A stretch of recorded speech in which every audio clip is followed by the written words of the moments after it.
오후에 하나님 말씀은 요한복음 4장 31절부터 38절입니다. 신약성경에서 요한복음 3장과 4장이 차지하는 비중은 정말 막대합니다. 엄청나게 비중이 높습니다. 3장에 거듭남의 교리가 있고 4장에는 영과 진리로 드리는 말씀이 있죠.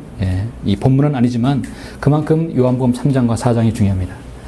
오늘 이 본문의 31절부터 38절은 이 땅의 모든 선교사들, 자신의 이름을 내지 않는 신실한 복음 전파자들이 이 말씀으로 인해서 복음을 전하게 되었습니다. 오늘 귀하게 여러분 말씀을 통해서 도전 받으시길 원합니다. 31절부터 38절까지 봉독해 올리겠습니다. 그 사이에 제자들이 주께 간청하여 말씀드리기를 선생님 드소서라고 하더라. 그러나 주께서 그들에게 말씀하시기를 나에게는 너희가 알지 못하는 먹을 음식이 있느니라고 하시니 제자들이 서로 말하기를 누가 주께 드실 것을 가져다 드렸는가 라고 하더라. 예수께서 그들에게 말씀하시기를 나의 음식은 나를 보내신 분의 뜻을 행하고 그분의 일을 완성하는 것이라. 너희가 아직도 넉 달이 되어야 추수할 때가 된다고 말하지 아니하느냐. 보라, 내가 너에게 말하노니 눈을 들어 밭을 보라. 이는 곡식이 추수하도록 이미 하얗게 되었음이라. 또 거두는 사람은 삭을 받고 영원한 생명에 이르는 열매를 모으느니라. 이는 뿌리는 사람과 거두는 사람이 다 함께 즐거워하려 함이라. 이렇듯 한 사람은 심고 한 사람은 거둔다는 그 말이 옳도다. 나는 너희가 일하지 않는 것을 거두게 하려고 너희를 보내었노라. 이런 다른 사람이 하였고 너희는 그들이 수고에 참여하였느니라 하시더라. 아멘. 사복음서 중에 요한복음은 특별히 신약교회 교리와 또 교리와 일치하고 또 많은 부분에서 영적으로 도전을 주기에 충분합니다. 오늘 이 말씀을 위해서 잠시 기도드리겠습니다.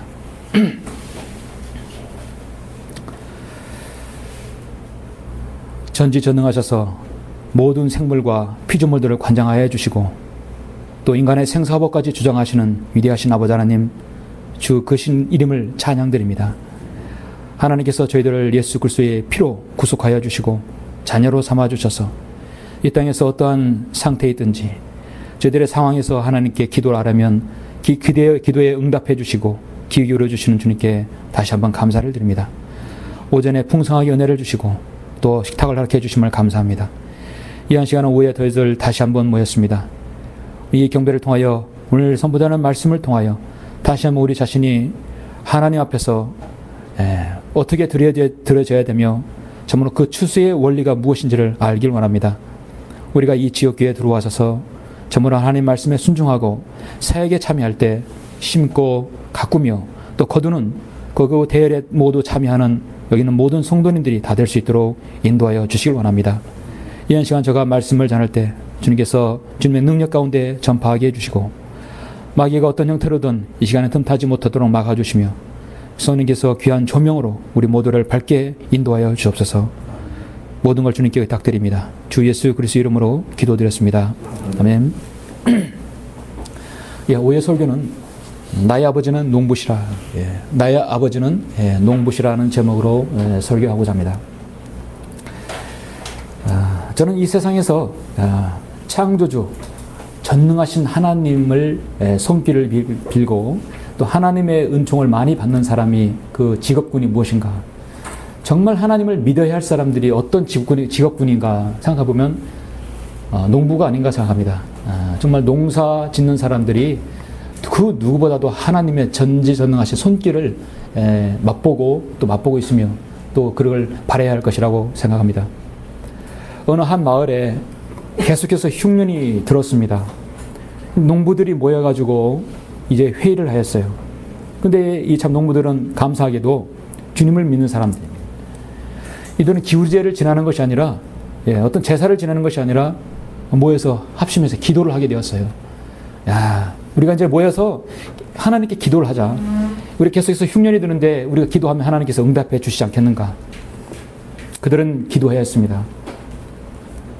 하나님께 비를 내리게 해달라고, 그리고 좋은 햇빛을 내리게 해달라고, 그리고 바람을 불게 해달라고. 그들은 하나님께 때에 맞게 비를 내리게 해달라고 기도했어요. 주님께서 응답해 주셨습니다. 비를 내려주셨습니다. 좋은 햇빛을 내려주시달라고 또 기도하였을 때 주님께서는 햇빛을 내려주셨습니다. 바람이 불어야 되겠죠. 농사질 때 바람은 있어야 됩니다. 바람이 불게 해달라고 했을 때 하나님께서는 바람을 보내주셨습니다. 이제 가을이 되어서 들판이 누렇게 되었을 때 추수하기에 이르렀습니다. 농부들은 신이 나서 추수를 하고 탈곡을 하였는데 이게 웬일입니까? 막상 탈곡기에 넣어 탈곡을 해보니까 알곡이 없는 거예요. 대부분 알곡이 없는 거예요.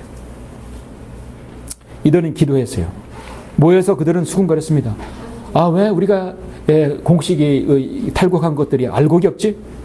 우리는 하나님께 기도하지 않았는가? 비를 내리게 해달라고, 햇빛을 내리쬐게 해달라고, 바람을 불게 해달라고, 햇빛과 비와 바람을 불게 해달라고. 하나님께서는 그때마다 우리의 기도를 들어주시지 않았는가? 도대체 그들은 이유를 몰랐습니다. 그래서 동네 목사님에게 찾아가서 우리가 이래서 기도해가지고 응답 받았는데 왜 우리에게 알곡이 없는가요? 목사님 한 가지를 물었습니다. 지금 당신들은 비와 햇빛과 바람을 다 기도해서 응답 받았는데 혹시 이것을 위해서 기도하였어? 이 농사에서 알곡이 되게 해달라고 기도하셨습니까? 예. 그들은 알곡을 달라는 기도는 하지 않았던 것입니다. 물론 비와 햇빛과 바람이 있으면 당연히 알곡이 되겠죠. 그들은 정작 중요한 기도를 빼놓고 말았던 것입니다. 그자서 농부들은 자신들의 경험에 의해서 이때는 비가 필요하겠지, 이때는 햇빛이 필요하겠지, 이때는 바람이 필요하겠지, 자신들의 기준에 맞춰서 기도했던 것이에요. 사실 농사는 하나님의 존재를 안다면 하나님의 선하신 손길에 온전히 맡겨야 합니다. 이것이 잘 때에만은 하나님의 때에 하나님께서 적절한 비와 햇빛과 그 다음에 바람을 불게 하셔서 알곡이 되게 해달라는 것이 최상의 기도이죠. 기준을 자신들에게 맞추면 그렇게 되는 것이죠. 여러분이 기도하실 때는 여러분 바다에서 예를 들어서 바다에서 무인도에 표를 하고 있는데 무인도가 그 밧줄을 던져가지고 잡아당기면 마치 여러분이 표류하는 여러분 배가 섬에 가는 것처럼 보일 수 있어요. 그러나 실제로는 착각하게 되면 큰 무인도 섬이 자신에게 오는 것처럼 보입니다. 여러분은 기차나 전철을 탈 때 가만히 있을 때 여러분 움직이지 않는데 상대방이 움직일 때 여러분이 움직이는 것처럼 착각할 때가 있죠. 기도는 내 자신이 하나님 앞에 다가가는 겁니다. 하나님께서 내 기준에 맞춰서 오시는 게 아니라 내가 하나님께 다가가는 것이에요. 내 중심과 나의 경험과 나의 의지를 통해서 하나님께서 기도에 응답하시는 것이 아니라 주님 편에서 주님 하나님의 기준과 하나님의 시간표에서 움직이게 되는 것이죠. 저는 10년간 지난 사역을 하다 보니까 느끼는 것이 하나 있었는데, 정말 절실히 느끼는 것이 있었는데, 여러분 가을 싫어하는 사람 있습니까? 따뜻한 가을 얼마나 좋아요. 햇볕도 따뜻하고 좋지요. 사역하면서 느끼는 것은 사역은 농사 지는 것 같다 생각이 듭니다.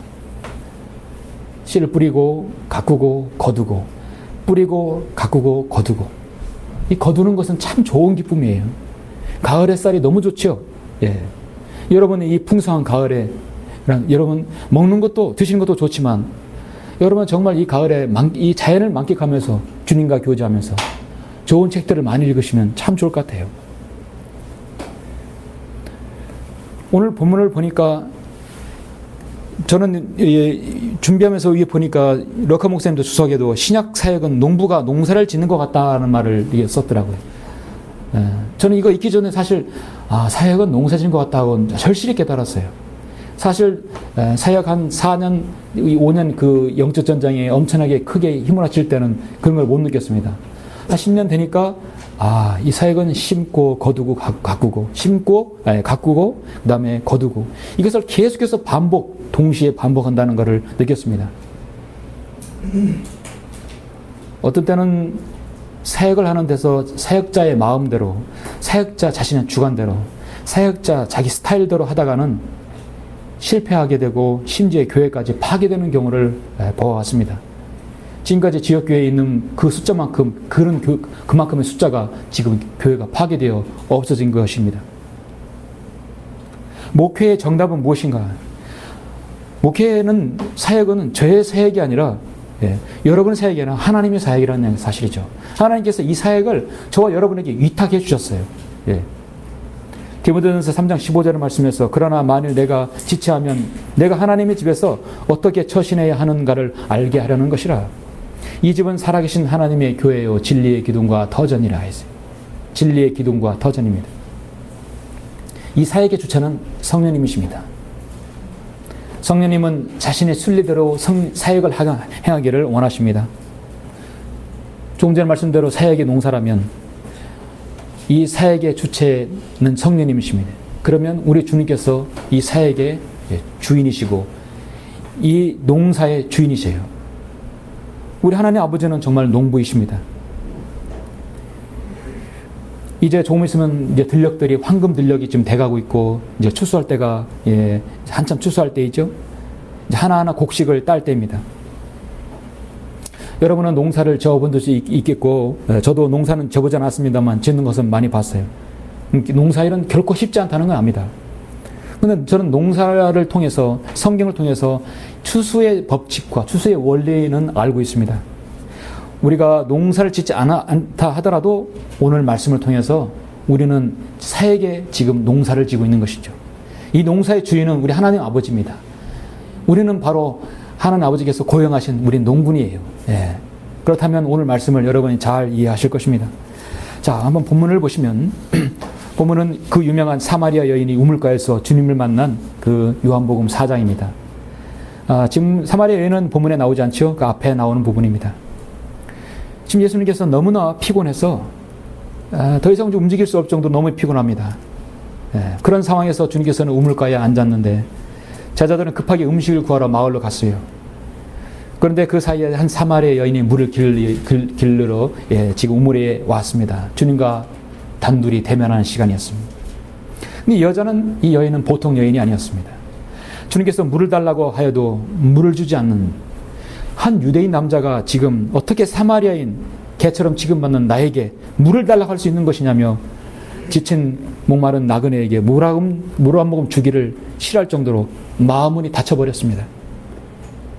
주님과의 대화를 통해서 여인의 정체가 스스로 드러났어요. 죄인이었고 한마디로 말하면 모든 사람과의 관계가 단절되었고 스스로 어떤 품위와 인격을 갖춘 사람으로서 세상에 존재하기를 포기한 그런 한 죄인인 여인이었다는 걸 스스로 알게 되었고 주님을 주로 영접하여 구원받게 되었습니다. 자신의 인생의 최악의 상황에서 최고의 만남을 가진 거예요. 이 우물가에서. 그래서 이 여인은 바로 물동이를 28절에 보니까 그 여인의 물동이를 버려두고 성읍으로 들어가서 사람들에게 말하기를 와서 내가 행한 모든 일들을 나에게 말한 그 사람을 보라. 그분이 그리스도가 아닌가? 정말 복음을 전하는 거죠. 그분이 그리스도가 아닌가? 그분은 왕이 아닌가? 기름 부음 받은 왕이 아닌가? 그때 사람들이 성읍에서 나와 주께로 오더라 했어요. 지금 주님은 너무나 피곤하지만 길고 인내심을 요구하는 대화 속에서 그녀에게 하나님의 사랑을 알게 했고 한 여인을 주님께서 구원해 주셨습니다. 피곤했지만 하나님께서 보내신 그 사역을 완수함으로써 주님은 다시 힘을 얻으신 거예요. 놀랍죠? 물동이를 버려두고 사람들에게 달려가서 예수 그리스도를 알렸고 그가 그리스도라는 사실을 알렸을 때 그녀는 인생이 바뀌었습니다. 자, 그 부분에서 앞선 30절까지에서 본문이었습니다. 이제 그 사이에 양식을 구하러 갔던 제자들이 돌아온 것이었습니다. 오늘 본문 31절에 보면 그 사이에 제자들이 주께 간청하여 말씀드리기를 선생님 드소서. 제자들이 예수님께 부른 호칭이 두 가지입니다. 주여 아니면 선생님이에요. 대부분 여러분 성경에서 선생님이라고 부른 그 당시의 상황은 모두 믿음 없는 말들이에요. 선생님 우리가 죽게 되었나이다. 풍랑을 멈춰주소서. 바다에 풍랑이 일어서 두려워 떴을 때는 선생님이었었고 믿음이 없을 때도 선생님이었었고 주님의 뜻을 몰랐을 때 선생님이었어요. 그러나 주님을 알았을 때는 주여 주님이라고 불렀죠. 예수님의 12제자 중에 한 번도 예수님을 주라 부른 사람은 부른 적이 없는 사람은 유다 이스카리옷입니다. 가룟 유다가 아니라 유다 이스카리옷. 한 번도 주님을 주라 시인하지 않았어요. 그는 본래 마귀였기 때문에 그렇습니다. 선생님 드소서. 그러나 주께서 그들에게 말씀하시기를 나에게는 너희가 알지 못하는 먹을 음식이 있느니라. 여러분, 이 음식은 오전에 여러분 어떤 음식인지 아시죠? 제자들이 서로 말하기를 누가 주께 드릴 것을 가져다 드렸는가. 자, 이렇게 안 맞는 거예요, 핀트가. 주님께서는 귀한 영적 양식과 하나님께서 버리신 뜻을 행한 것을 그 일이 주님의 귀한 양식인데 제자들은 지금 무엇을 또 드셨는가 생각하는 거예요. 예수께서 그들에게 말씀하시기를 나의 음식은 나를 보내신 분의 뜻을 행하고 그분의 일을 완성하는 것이라. 주님께서 가장 귀하게 여기신 음식은 나를 보내신 분의 뜻을 행하고 그분의 일을 완성하는 것입니다. 주님께서는 진실로 진실로 내가 너에게 말하노니 내가 보내는 사람을 영접하는 자는 나를 영접하는 것이요 나를 영접하는 자는 나를 보내신 분을 영접하는 것이라 했습니다. 요한복음 13장 20절에서 말씀하고 있어요. 여러분이 나가서 예수 그리스도의 복음을 전할 때 그 사람이 영접할 때는 예수 그리스도를 자신의 구주로 영접했는 그 순간은 여러분의 사역에 있어서 가장 여러분의 사기가 충전되는 그 순간인 것입니다. 요한복음 5장 24절에서 진실로 진실로 내가 너에게 말하노니 내 말을 듣고 또 나를 보내신 분을 믿는 자는 영생을 얻고 정죄에 이르지 아니할 것이며 사망에서 생명으로 옮겨지느니라 했어요. 주님의 사역은 사망에서 생명입니다. 영생을 얻게 하는 사역입니다. 이것이 나를 보내신 분의 뜻이라겠어요. 아들을 보고 그를 믿는 사람은 누구나 영생을 얻게 하려는 것이라. 여러분은 하나님의 뜻을 행하고 여러분에게 있어서 최고의 음식은 하나님께서 나를 보내신 그 뜻, 그 사역을 여러분이 실행하는 것이죠. 오늘 말씀 제목은 나의 아버지는 농부시라 하겠습니다. 요한복음 15장 1절에서 실제로 나는 참 포도나무요 나의 아버지는 농부시라 했습니다. 우리 점심때 맛있는 포도 드셨죠? 예. 국민의 형제님 그 포도는요, 형제님 집에 있는 포도 형제님 거지만 실질적으로 하나님께서 기르게 하셨고 자라게 하셨어요. 다른 모든 과실나무는 다 죽었다겠죠. 그 나무만 살았다겠어요. 하나님께서 하시는 것입니다. 예. 나는 참 포도나무요 나의 아버지는 농부시라 해요. 우리 하나님 아버지는 어부십니다. 첫 잔을과 둘 잔을 그 위에 하나님께서는 둘 잔을과 셋 잔을 물층을 가로질러서 예수님을 보내주셔서 우리를 낚으셨어요. 그래서 예수님께서는 너희는 사람을 낚는 어부가 되라 했어요. 그래서 낚시를 들일 때 물 안에다가 낚싯대를 들이워서 고기를 건져내는 것입니다. 전 우주의 큰 물층을 지나서 바로 우리를 건져낸 것이에요. 주님은 위대한 어부이십니다. 우리 하나님께서는 또는 광부이십니다. 여러분 같은 지구상의 가장 귀한 보석들을 여러분 캐내신 사람들이에요. 여러분이 한글 김정일성을 통해서 진리를 알고 이렇게 성김되는 지역에 들어왔으면 여러분은 정말 석탄에서 엄청난 압력을 견디어서 낸 여러분 다이아몬드 같은 보석들입니다. 어디에 전철에 갔을 때 여러분 누굴 만났을 때 한글 김정일 성경을 가지고 있는 사람 보면 그 사람이 막 빛나 보여요. 그러죠? 우리 형제님 집에 가정했는데 이렇게 모습으로 딱 책상에 있는 거예요. 얼마나 귀해 보이는지 몰라요. 얼마나 가치 있습니까? 정말 반짝반짝 빛나는 보석들입니다. 농부가 농사를 하는 데 있어서는 때가 있습니다. 언제 씨를 심어야 할지, 거둬야 할지, 가꿔야 할지를 알아요. 언제 물을 대야 할지를 압니다. 자, 농부는 그걸 알아야 농사를 짓죠. 사역도 마찬가지입니다. 사역의 주체이신 성령님께서 언제 심어야 할지, 거둬야 할지, 가꿔야 할지를 알고 계셔요. 근데 그거를 성경을 통해서 또 간증을 통해서 여러 경로를 통해서 저에게 알려주시고 여러분에게 알려주십니다. 우리 아버지는 농부시라는 이 말씀을 가지고 농부가 가장 중요하게 여기는 세 때가 있죠. 심을 때와 가꿀 때와 거둘 때 있습니다. 저는 그것을 각각 들어서 여러분에게 진리를 전파하고자 합니다. 이 말씀을 통해서 여러분의 추수의 귀한 법칙을 한번 잘 마음판에 새기는 귀한 시간 됐으면 좋겠습니다. 나의 아버지는 농부시라. 첫 번째는 농부는 하나님께서 심을 때를 아십니다. 농부는 심을 때를 알아요. 잠깐 여러분 요한복음 12장을 한번 보시겠습니다.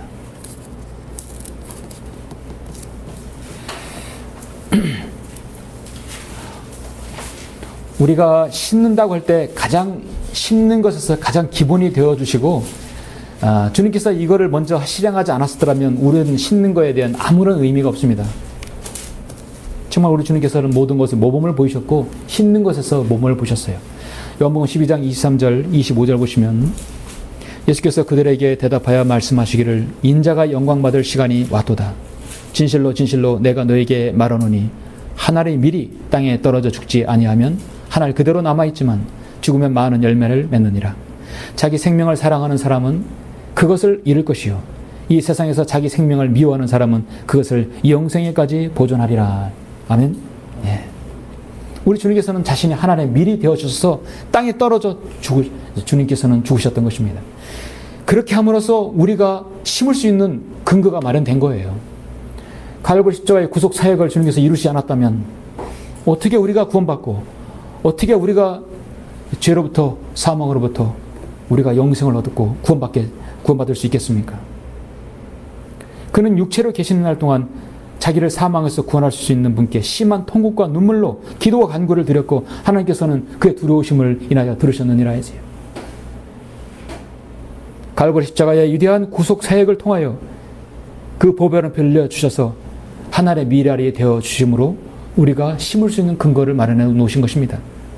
그러니까 여러분이 심는다는 얘기는 가장 중요한 것은 이제 농사는 뭐 씨 뿌리는 건 다 아시니까 가장 중요한 건 무엇입니까? 심는다는 개념은 여러분이 복음의 씨를 뿌리는 거예요. 복음을 뿌리는 거예요. 복음의 씨를 뿌리고 구원받은 사람이 진리를 여러분이 전하는 것입니다. 우리는 이 사역의 길을 나섰다면 부지런히 땀을 흘리면서 씨 뿌리는 수고를 아끼지 않아야 할 것입니다. 이사야 28장 23절에 이렇게 말씀하고 있어요. 너희는 귀를 기울여 내 음성을 듣고 경청하여 내 말을 들으라. 쟁기질하는 자가 씨 뿌리라고 종일 쟁기질만 하겠느냐? 그가 땅을 갈아 흙덩이들을 깨기만 하겠느냐? 그가 지면을 평평하게 하였으면 휴양들을 뿌리고 커민들을 흩어 뿌리지 않겠으며 줄지은 밀과 정한 보리와 호미를 제자리에다 뿌리지 않겠느냐? 이는 그의 하나님께서 그에게 바르게 분별하도록 지시하시고 그에게 가르치심이라. 맨 땅에 척박한 땅에 씨를 뿌리면 되겠습니까? 먼저 홈이나 괭이로 딱딱한 걸 읽어야 되겠죠? 읽어야 합니다. 파서 읽어야 합니다. 여러분의 누구에게 복음의 씨를 뿌리고 진리의 씨를 뿌린다 한다면 그 척박하고 강박한 단단한 마음에 쉽게 뿌려지지 않죠. 그 사람의 마음을 녹여야 합니다. 한마디로 그 사람의 마음을 얻어야 하는 것이죠. 하나님의 사역에 있어서도 성도가, 목회자가 성도의 마음을 얻어야 하듯이 여러분은 누구에게 복음을 전하려면 맨 땅에 헤딩하면 되겠습니까? 너무 쉽게 생각하지 마십시오. 너무 쉽게 생각하다 복음 전하는 것이 안 될 수도 있어요. 딱딱한 땅이면 그것을 쟁기질하고 땅을 갈아 흙덩이들을 깨고 그 다음에 평평하게 해서 회양과 커미를 뿌리고 보리와 호미를 뿌리지 않겠느냐는 것입니다. 여러분의 땀과 노력이 깃드는 것이죠. 사도 바울의 사역의 원칙은, 뿌리는 원칙은 뭐냐면 항상 누군가가 씨를 뿌린 곳에 가지 않았습니다. 누군가 밭을 일군 곳에 가서 씨를 뿌리지 않았어요. 사도 바울의 원칙이 그렇습니다. 어느 누구도 뿌리지 않고 어느 누구도 밭을 갈아엎지 않는 그런 황무지 같은 곳으로만 가셨던 것이에요. 하나님께서 로마를 사도 바울에게 보낸 이유가 무엇입니까? 로마에는 아무도 가지 않았었어요. 베드로도 가지 않았어요. 로마 가톨릭은 로마에 베드로가 갔다 해서 베드로가 최초의 교황이라고 하죠. 베드로는 로마에 안 갔습니다. 베드로가 로마에 있었다 한다면 사도 바울이 왜 로마에서를 기록하고 로마에 갔겠습니까?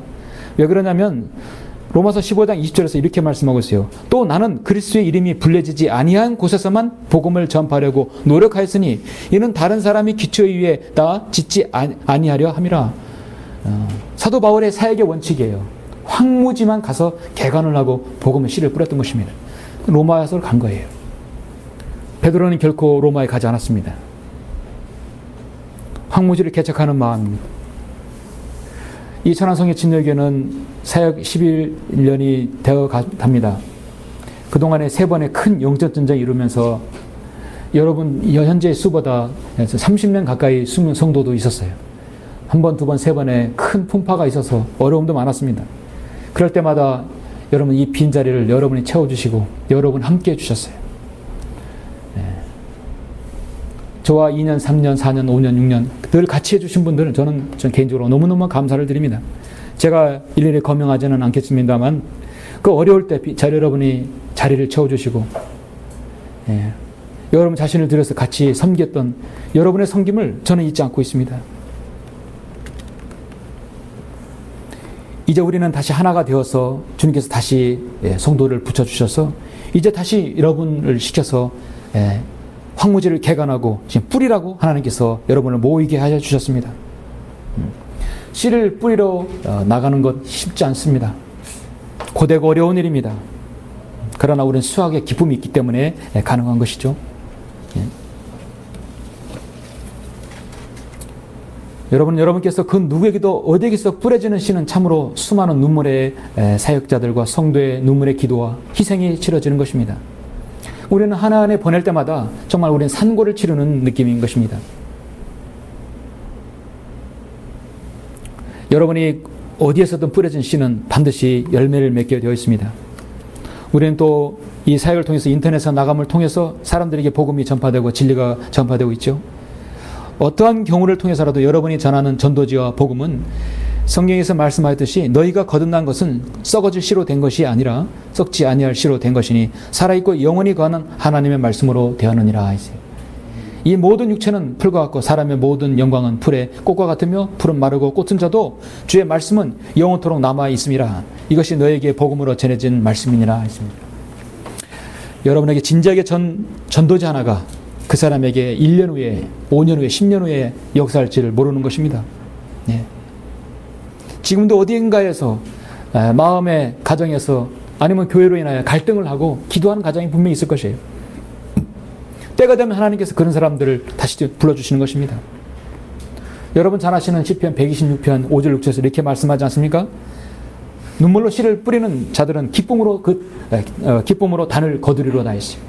귀한 씨를 가지고 나가서 우는 자는 정녕 기쁨으로 그 단들을 가지고 돌아오리로다. 이 말씀이 있기 때문에 여러분이 힘을 얻는 것입니다.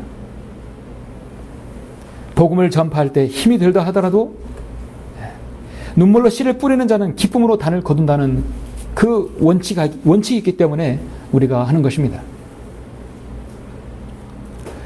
저 뒤에 있는 복음 전도지 얼마나 귀합니까? 우리 그리스도인들도 복음 전파로 인해서 권한받는 일에서 열매 맺는 일로 하나님의 일꾼임을 우리가 입증해야 할 것입니다.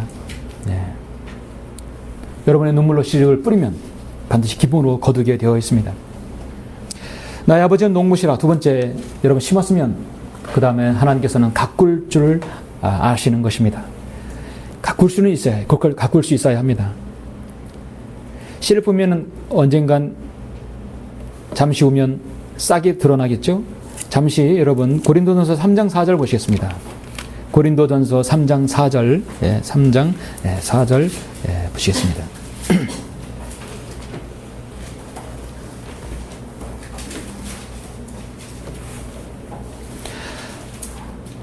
어떤 사람은 말하기를 나는 바울에게 속한다 하고 또 다른 사람은 나는 아폴로에게 속한다 하니 너희가 육신적이 아니냐. 그럼 바울은 누구며 또 아폴로는 누구냐. 아폴로도 사역자였거든요. 주께서 모든 사람에게 주신 대로 그들에 의하여 너희가 믿게 된 일꾼들이 아니냐. 나는 심었고 아폴로는 물을 주었으나 하나님께서는 자라게 하셨느니라. 나는 심었고 아폴로는 물을 주었으나 하나님께서는 자라게 하셨느니라. 그러므로 심는 자나 물 주는 자는 아무것도 아니지만 오직 자라게 하시는 분은 하나님이시니라. 이제 심는 자와 물 주는 자는 하나니라. 그러나 각 사람은 자기의 수고에 따라 자기의 상을 받을 것이니라. 우리는 하나님과 함께 일하는 동역자들이라. 너희는 하나님의 경작지요 하나님의 건축물이라 했습니다. 우리 교회를 통해서 구원받고 거듭난 사람이 꼭 우리 교회에서 양육되라는 부분은 없어요. 성경 배우는 지역교회, 다른 지역교회 가서도 잘 양육받으면 저는 감사한 거예요. 다른 지역교회에서 구원받아서 이 교회에 와서 여러분 여기서 양육받아서 주님의 동역자가 되는 분들도 있어요. 이 교회에서 거듭나서 다른 지역 교회 가가지고 잘 섬기고 양육받는 성도가 있어요. 예. 우리는 나는 심었고 아폴로는 물을 주었으나 하나님께서 자라게 하시는 것이에요. 내가 심었기 때문에 내 성도다. 예. 이건 교회 관이 없는 사람이에요. 우리 성도들이나 저나 마찬가지입니다. 성도들에 관해서는 하나님께서 하시는 것이죠. 이 성도님이 여기서 진리를 알고 어떤 다른 연유로 인해서 다른 지역에 갈 수도 있어요. 거기서 잘 섬기면 감사한 것이에요. 또 다른 지역에서 왔다가 어떤 일로 해서 이렇게 오시면 감사한 것이에요. 그걸 인위적으로 만들 수는 없는 것입니다. 가꾸는 것은 정말 우리 주님께서 하시는 것이에요. 잠언 27장 33절에 보면 저는 이 말씀을 너무 좋아합니다. 너는 내 양떼의 상태를 부지런히 알며 내 소떼를 잘 살펴 돌아보라 해서 양떼의 상태를 부지런히 알며 소떼를 잘 돌아보라 했습니다. 저희 거실에 제가 붓글씨로 베드로전서 5장 1절부터 4절을 적어놨습니다. 내가 너희 가운데 있는 장로들에게 권하노니 나도 장로된 자요 그리스도의 고난의 증인이며 또한 장차 나타나게 될 영광에 동참하게 될 자라. 너희 가운데 있는 하나님의 양무리를 치고 돌보되 마지못하여 하지 말고 자원함으로 하며 더러운 이익을 위하여 하지 말고 준비된 마음으로 하며 하나님께서 맡겨주신 자들을 지배하라 하지 말고 오직 양무리의 본이되라. 그러면 목자장에 나타나실 때 너희가 시들지 않은 영광의 면류관을 받으리라. 목자에게 해당하는 말씀입니다. 그러면 주님께서 양떼를 통해서 먹여주시겠다는 것이에요. 누가 어느 때라도 자기 비용으로 전쟁에 나가겠느냐? 누가 포도원을 만들고 그 열매를 먹지 아니하겠느냐? 누가 양떼를 치고 그 양떼의 젖을 먹지 아니하겠느냐? 네. 저는 하나님께 사역을 하면 하나님께서 먹여주시리라 확신합니다. 그러나 오늘 여러분 어떻습니까? 오늘 교회라는 곳에서 내 양떼를 이렇게 가리면서 서로의 양떼 싸움을 하는 것이죠. 교회가 파괴되어서 건너편에 또 하나 생기는 거예요. 장로파가 생기고 빈 집사파가 생겨서 또 하나 생기는 겁니다. 오늘 교회마다 신천지 들어오지 말라고 다 경고문을 붙여놔요. 여러분 경고문 보셨죠? 파란색으로 된. 대체할 능력이 없으니까 신천지 들키기만 무조건 내쫓는 것이에요. 말씀으로 분별을 할 수가 없어요. 이 성면 지역교회는요, 신천지라도 만천지가 와더라도, 여러분, 3주면 딱 표가 나요. 교제가 안 돼버려요. 투영하잖아요. 우리는 서로 투영하잖아요. 내 믿음을 고백하고잖아요. 믿음과 내 간증을 얘기하잖아요. 두세 번 얘기하면 드러나요. 가짜가 드러납니다. 어디서 개혁성경 가지고, 요한계시록 가지고 장난치는 사람들이 한김중 앞에서, 여기서, 정탐을 합니까? 그거는 3주면 드러납니다. 양떼를 버려둔 우상 목자에게 화 있으리라 했어요. 자신의 양떼를 지키지 못하는 목자는요, 목자 자격이 없는 것이죠. 시골에서 농사를 짓던 노총각이 어느 날 도시로 나가서 선을 보게 되었어요. 나는 집도 있고 땅도 있고 집안도 괜찮고 무엇보다도 그 남자의 직업을 변호사로 들었어요. 이 여자는 남자가 너무 마음에 들었어요. 집도 있고 땅도 있고 변호사라는데 이건 볼 것 없다. 이건 교제하다가 나이가 차니까 얼른 빨리 결혼하자. 결혼을 오히려 여자 쪽에 서둘렀어요.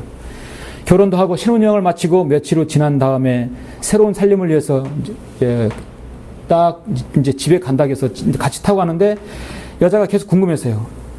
여보 왜 자꾸 시골로 들어가세요? 시골로 막 농길 따라 들어가는 거예요. 자기는 큰 도시 그 빌딩으로 갈 줄 알았는데 변호사니까 그렇죠? 왜 자꾸 시골로 들어가세요? 왜요? 당신 직업이 변호사 아니에요? 누가 그래요? 난 그렇게 들었는데 내가 언제 변호사를 했어? 나는 하는 일이 변호사라고 하면 변호사라고겠지. 변호사가 아니라 나는 변호사입니다. 근데 여자는 변호사로 들은 거예요. 결혼해버렸고 신혼여행도 갔다 왔고 농길 따라 들어가는 것이에요. 왜 사람들이 농사 짓는 거 싫어합니까? 가꿔야 되니까. 심는 건 심었지만 가꾸는 게 얼마나 힘들어요. 피도 뽑아야 되고 물도 대야 되고 얼마나 힘듭니까? 오늘 젊은 아들들이 농사 짓는 거 시골로 가려고 합니까? 그러니까 다문화 가정이 생기는 것이에요. 정말 심는 거 쉽지만 더 어려운 것은 심는 것도 어렵지만 더 어려운 것은요, 가꾸는 것입니다. 지역교회 성도들이 이 자리에 와셔서 하나님 말씀으로 하나하나 과거의 때를 싹 다 하나 벗기고 잘 양육받는 것은 너무나 소중한 것입니다.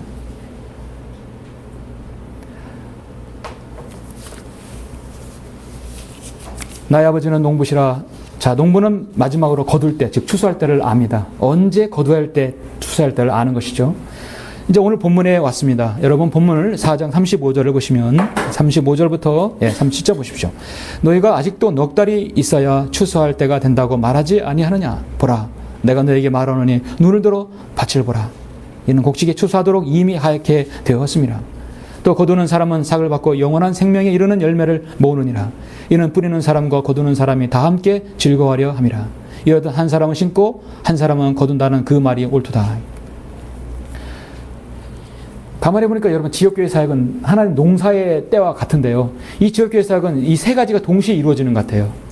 심고, 그 다음에 가꾸고, 그 다음에 거두는 사역을 동시에 이루는 것 같습니다.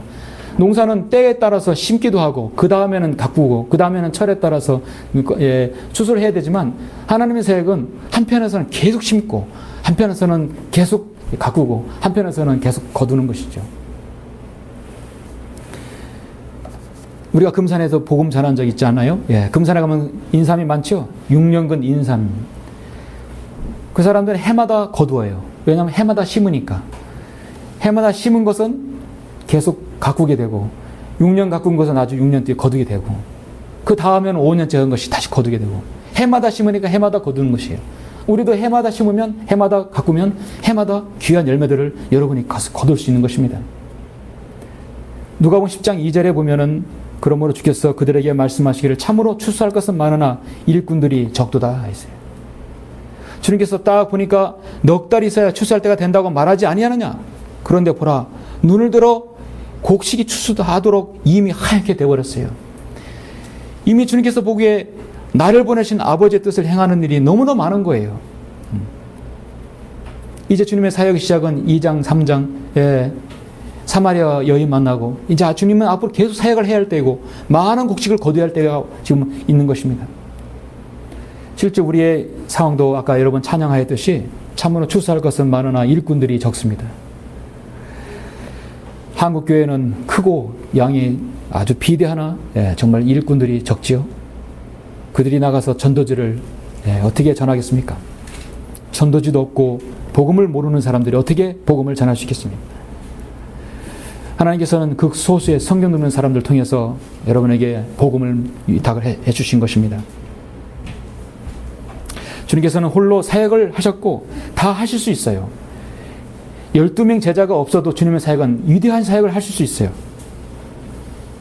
우리 주님께서는 창조주 하나님이십니다. 모든 걸 다 하실 수 있는 분이니 왜 하나님께서 하나님의 구원계획을 이루시고 자신이 12제자를 기르셨고 70제자를 하나님께서 세상에 파송하셨겠습니까? 하나님께서는요, 자신의 성도들을 통해서 사역을 하길 원하세요. 하나님께서는 자신의 성도를 통해서 채워주시고 사역을 하기를 원하시는 것입니다.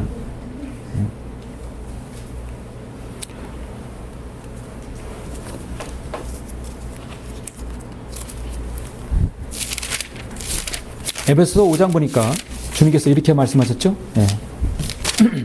5장 25절에 보면 남편들아 너희는 자기 아내를 사랑하되 그리스도께서 교회를 사랑하셔서 교회를 위하여 자신을 주신 것 같아라.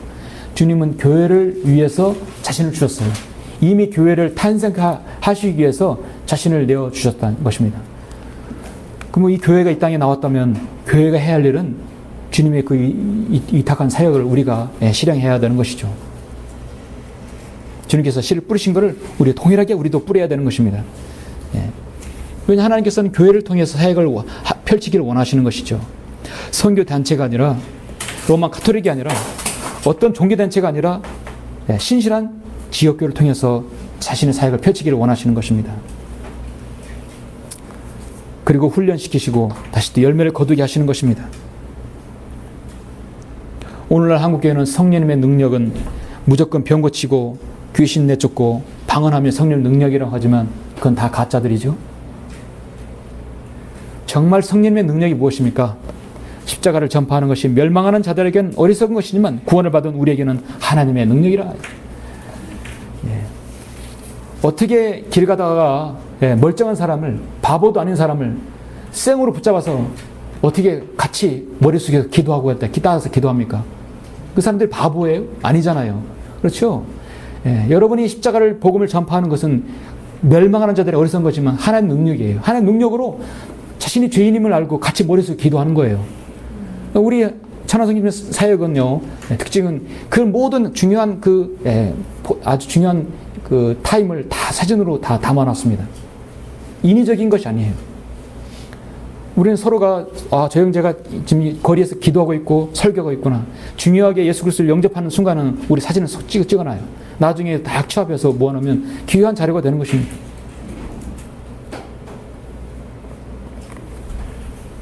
하나님께서는 이 세상에 자신의 자들을 통하여서 가장 원하시는 것은, 하나님께서는 모든 사람이 구원을 받고 진리의 지식에 이르기를 원하시느니라. 여러분을 통해서 구원을 받고 우리를 통해서 가꿔지고 다시 또 열매가 나와서 진리의 지식에 이르는 것입니다.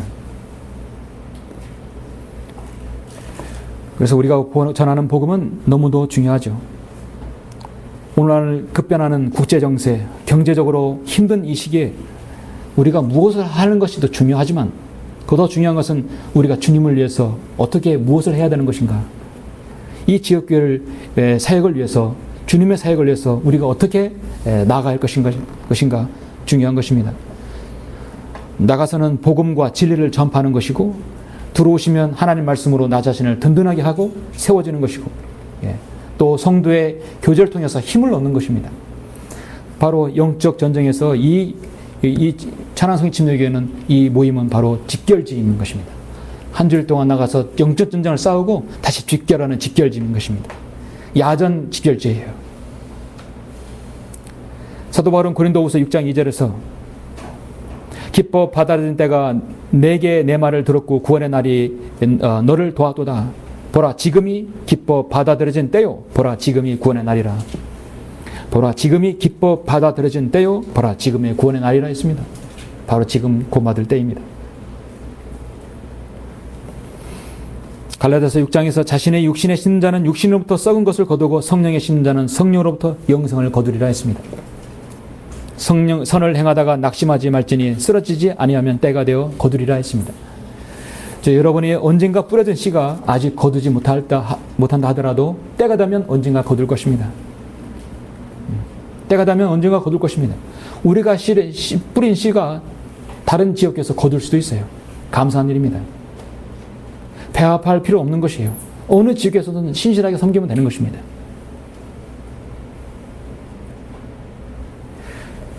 사랑하는 성도 여러분, 마가복음 4장에서 보면 하나님 나라에 대해서 주님께서 말씀하셨는데, 하나님 나라는 이와 같으니, 마치 어떤 사람이 땅속에 씨를 뿌려 밤낮 자고 일어나는 동안 그 씨는 씨가 싹을나고 자라나 어떻게 자라는지 그가 모르는 것과 같으니라. 이는 땅이 저절로 열매를 내미니 처음에는 싹이 나고 그 다음에는 이삭이 패고 그 후에 이삭의 나달이 가득하게 되느니라. 그러나 열매가 익으면 그가 즉시 낫을 대나니 이는 추수 때가 왔습니다. 자, 심고 자라고 추수 때가 왔죠. 하나님 나라는 이와 같다고 했습니다. 마가복음 4장 26절의 말씀입니다. 이제 곧 주님께서 키를 들고 자신의 타작마당에 철저히 정결케 하실 날이 올 것입니다.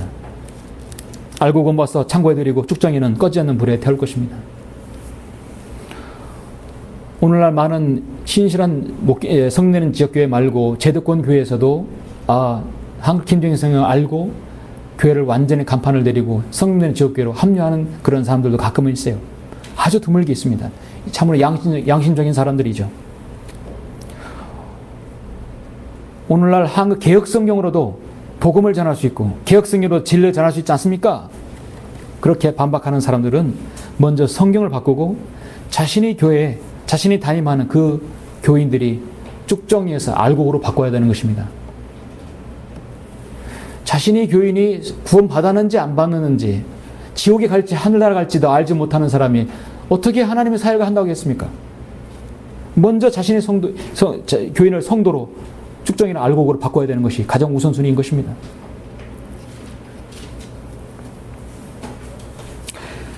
지금까지의 말씀을 정리한다면 우리는 지금 심고 있습니다. 그렇죠? 예, 저와 여러분 심고 있어요. 그리고 우리는 지금 가꾸고 있습니다. 예, 그리고 우리는 지금 거두고 있어요. 하나님의 사역은 농사의 때와 같습니다. 이 모든 심고 가꾸고 거두는 것이 바로 주체가 성령님이십니다. 우리는 성령님의 인도를 받아서 이 교회를 하고 있습니다. 주님이 오실 그날까지 우리가 신실하게 행한다면 이 교회는 더욱더 강성해지고 더욱더 모범적인 교회로서 주님께 영광을 돌릴 수 있을 것입니다. 결론적으로 마가복음 13장 35절에 보면 여러분에게 집주인이 언제 오르는지 말씀하고 있습니다. 자, 한번 찾아보실까요? 이건 말씀하고 설교를 마치겠습니다. 마가복음 13장 35절, 36절, 37절입니다. 그러므로 깨어있으라. 그 집주인이 언제 오르는지, 저녁이든지 밤중이든지 닭이 울 때이든지 아니면 아침이든지 너희가 알지 모르기 때문이라 했습니다. 집주인이 언제 오르는지, 저녁이든지 AD 0년부터 AD 30년부터 500년까지, 밤중이든지 500년부터 1000년까지, 닭이 울 때든지 1000년부터 1500년까지, 아침이든지 1500년부터 지금 1900년까지, 2000년까지입니다. 그래서 신학교에는 네 때가 있어요.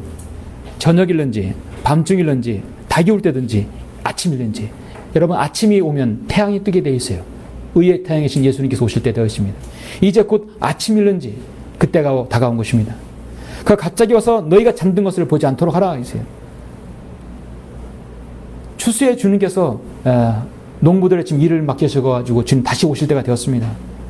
우리가 심고 거두고 우리가 지금 가꿔야 되는데 그렇게 하지 않으면 우리가 직무를 유기하는 것이죠. 그가 갑자기 와서 너희가 잠든 것을 보지 않도록 하라. 내가 너에게 말하는 것은 모든 사람에게 말하는 것이니 깨어있으라 했습니다. 저녁과 밤중과 닭이 올 때, 아침, 가장 어두울 때가 바로 지금이에요. 아침이죠. 새벽 동트기 직전입니다. 가장 어두울 때 가장 별이 빛나는 법입니다. 바로 여러분, 별 같은 성도들이죠. 귀한 성도들입니다.